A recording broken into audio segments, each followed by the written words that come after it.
Hello and welcome to my channel. So in this video today we're going to walk through how to create the watercolour flowers you can see there, and we're going to do that using watercolour markers. So let's begin. Hi, welcome to this video on how to paint those flowers. So there are a bunch of roses as you can see. So I'm using watercolour markers here. They're Winsor and Newton ones, pick them up from the range. This is the pink shade. I'm just adding bits and pieces here and there.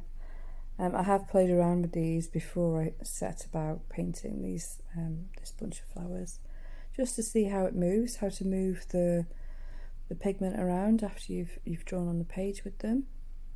So here we go. I'm just adding to make the petals come to life. I think it's really important here to add quite a bit of water. You want to get that nice flowy kind of watercolour effect. I don't want to see any pen marks.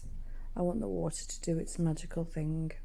Adding yellow there as well to pink. Big tip if you're trying to paint pink roses, add a tiny touch of yellow. It just adds dimension to the roses and gives a hint of like a slight bit of age in some of the roses as well, which is always nice.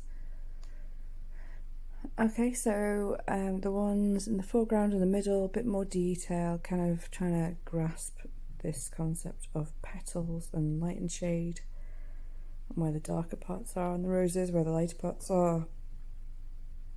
The ones in the background there, I don't want as much detail because they're in the background, and I want to have that macro kind of effect, as if it's a photograph. So again, added a bit of yellow because the yellow adds dimension. Then I just lifted off a bit of pigment there with a tissue. I want to get the light back in. Adding the leaves and the stems. I didn't have any green, so I'm making green with blue and yellow. Discovered the yellow is very dominant here.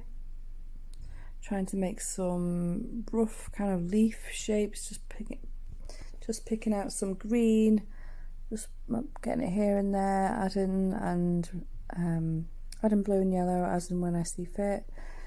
Yeah, the yellow is very, very dominant. So I mean, if you've done watercolours before, you'll know that yellow is a dominant colour, but it was very dominant with these. So again, just adding water, blurring it all out.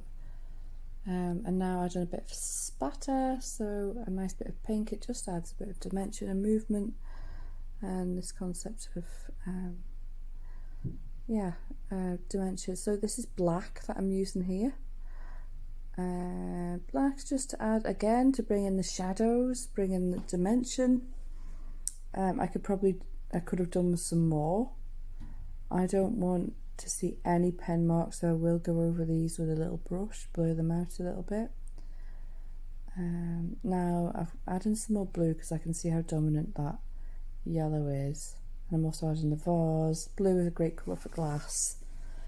Adding a bit of water to that blue. Very, very simple, not a lot of effort there with the blue for the glass. Hi, so I hope you enjoyed that. I hope it was informative.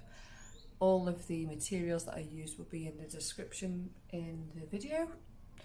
If you have any questions at all, please don't hesitate to ask me, and I hope to see you next time. Thanks guys, bye.